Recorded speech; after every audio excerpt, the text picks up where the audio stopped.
There's a back and forth, by the way, speaking of the economic matters that both parties are addressing as to what to make of the tax cuts and the effect they're having on the economy. Obviously, a majority of Americans now, in fact, double what was the case before these came out the chute, now like them, have a favorable view of them. Democrats are in a bit of a conundrum as to how to react to all of that. Congressman Tim Ryan, remember, he was the Ohio Democrat who was challenging Nancy Pelosi for the leadership of the Democrats in the House. He recognizes that. Take a look. If she runs unchallenged, you're going to let that happen? Well, you can have me on if that's the case at some point, but I don't know if that would be the case, and I don't know how these elections are going to turn out. But I know between now and then, between now and November, Democrats got to jump on this economic message.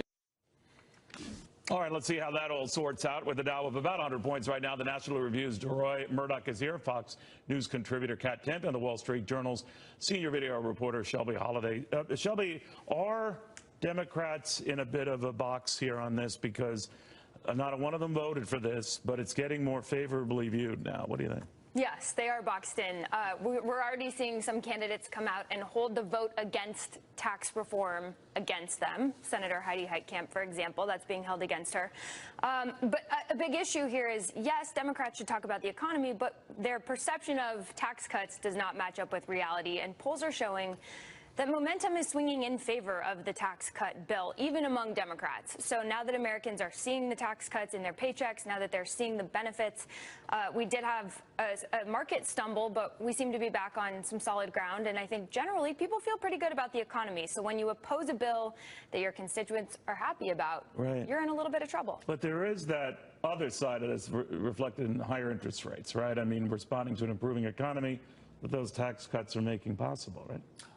That's an economic worry, but if you're upset about that, you can yell at the Fed. You can't yell at the Republicans. The GOP is not in there pushing up tax cuts. People sort that out, though, in their own head. They're just looking at, all right, I got a tax cut, and now I know that it's more expensive for me to borrow. Do they sort that out? Who's to blame? I don't think they politically blame the GOP. I mean, we had this big, long debate about the tax cuts. The GOP won that, and you would think the Democrats would back off of this, but instead you have Nancy Pelosi going from crumbs to Armageddon, and yesterday saying the tax cuts are unpatriotic. Meaning, if you voted for the tax cuts, I guess you're guilty of treason. So I don't see them letting go of this issue. They're still complaining about it. They still say that if they got in, I guess your taxes would go up. And you've got all these benefits. You have 375 companies that have raised wages, given bonuses, announced something like $50 billion in investments in this country just by Apple alone. So you have all this good stuff going on. I think it will continue throughout the year. And at some point, the Democrats are either going to have to say, look, we're sorry, we should have voted for this thing, or at least come up with a positive agenda and change the issue. Or just stop slamming it. Or at least stop slamming it. Yeah, that's unproductive. They can't stop doing that. Well, young people, we often talk about this, and we're both representatives of that. You and I, maybe not. I used to. Not lately. But this notion that they might be changing their views on this, but it depends on what they see in their paycheck, right? Right. Young people, just like everyone else, like to have a little more money. And I think that it's absolutely correct that the Democrats should focus on an economic message, but I think that we can make it even simpler for the Democrats, as Deroy hinted, have them have some kind of message. Mainly, by and large, it's just still the resistance. Did you hear what Trump said? Did you hear what Trump did? Bad, bad, bad. And that's all they're saying. They already tried to run an election on the resistance, and look what happened. They lost that election. Oops, exactly.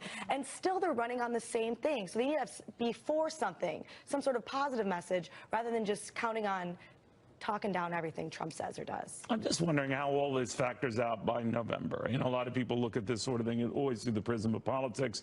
And there's so much else that's happened that could still yet happen that will take attention off this. But I was thinking, if you have the Atlanta Fed and some of these others, now even the White House itself, giving pretty conservative economic projections, 3% growth in their part. The Atlanta Fed has dramatically revised down its very optimistic scenario for first quarter growth. What's going on here? Well, that's true.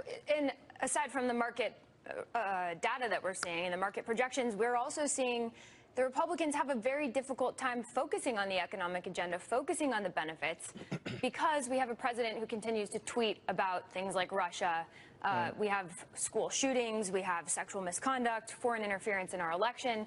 The narrative continues to shift, and I think it's a big challenge for Republicans to keep the spotlight on the positive now news, he's tweeting again even if about it's Jeff being revised Sessions. down. I mean, it's very difficult to tout your message when you have a president driving the news cycle every day in all different directions. Well, it certainly would help if the Republicans didn't talk about things like raising the gas tax. That's just absurd and ridiculous. I mean, Voters will notice that. Well, they will notice that, absolutely, and not just a little. They want to go from 18 cents all the way up, I believe, to 43. That's a massive increase. Americans for Tax Reform Now, says under Reagan, it was 9 cents, right?